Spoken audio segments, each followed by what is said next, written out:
Today, I'm very privileged to have the company of Nathan Outlaw, who is not just a Michelin star chef. He's also a fantastic gardener, and you grow 95% of all the crops now in your restaurants? At a stretch. Yeah, I mean, you're doing really well. I'm trying to. But I think the sustainability for you actually growing your own is great. So we're now reaching that crucial part of the season where we want to extend our seasons. Do you use the seed compost at home, or do you grow in ordinary compost?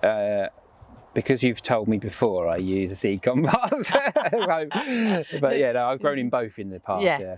Well, the thing about growing in ordinary compost is that it is a rich mix, and what happens then is your seedlings will come through very, very fast, and they look like little drunk children. Yeah. Because it's too rich. Whereas if you get your own, say, potting compost, and you mix it down with vermiculite, which holds water, and composted bark, which you can get in any good garden centre, your seedlings will come through at a much slower rate, and they're much easier to look after. These, believe it or not, were only sown 2 weeks ago. Okay. They're already well rooted.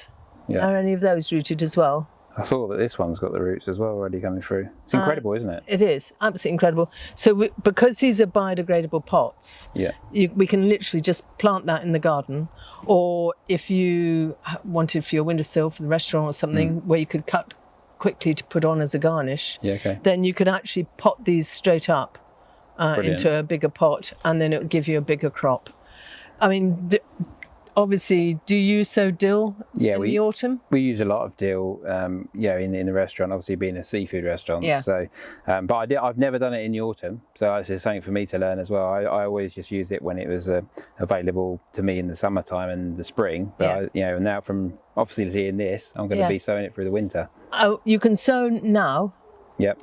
And up until about mid-October. Okay, depending on light levels. But coriander, I mean, that's amazing. Yeah. If you sow that now, even with hard frosts, I've had it down to -5 here. Wow. And the whole lot's been knocked out. Yeah. And it's come back beautifully. It's very hardy then, coriander. Very, very hardy. But today, I want to show you what we can sow in the garden. So, this is Red Frills mustard, which is this one here.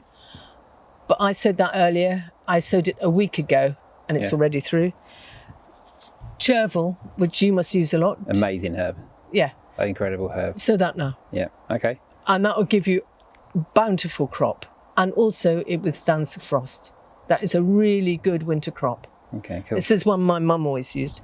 And then this one, winter purslane. Do you know that one? It's new to me, but I love it.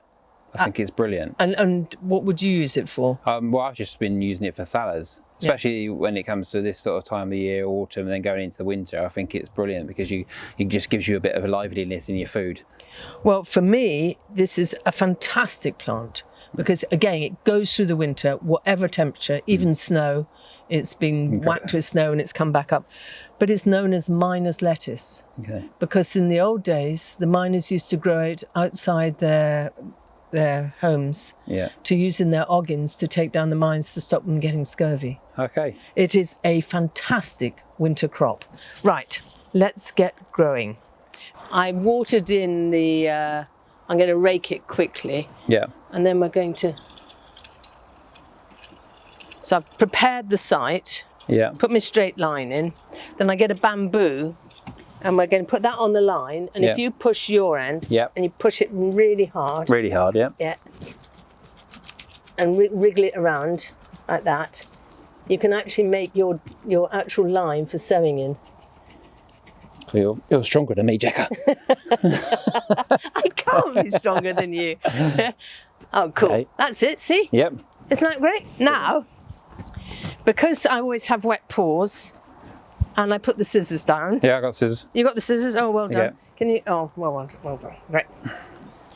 So, I absolutely hate having seed that if you put it in your hand, you then put it back in the packet because your hand's dirty, you're dirty, I'm wet, and you'll just ruin the seed because I know we were discussing how long it takes you to make a sauce sometimes. Exactly, yeah. How long it takes us to clean seed is phenomenal. And people don't treasure it how it should be treasured. So, one ready-made dibber from a label. Brilliant. Just fold it in half and you've got the point. And then you can either tip the seed. If I do this so the camera can get it.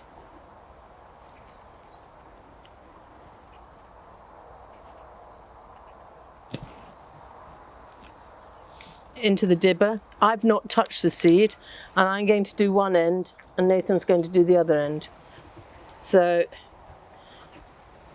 I literally, again, because it's dark, you can't quite see where you are, but if you tap them just gently like this, knowing how winter purslane spreads and grows, you can be quite gentle. So I've got to there. Okay, cool. There you go. Lovely. So I've got here. Yeah. So you just tap it over. That's it. That's how I do it. I do that. You can actually use your pencil. Can I? You could use your pencil to little tap. Yeah. No, I would actually use the pointy end. Okay. And then push them in. And then just literally roll a few in at a time. Okay. Yeah. Yeah. That's it. So you can take it down a sort of 4 or 5 at a time. It's not as easy as you make it look, Jekka. Oh, I'm sorry. There you go. Excellent. Yeah, lovely. Lovely. You got it now. You've got it now. Yeah. Now, with your hands like this, you cover over. Because it's very fine seed, so you don't need to cover much.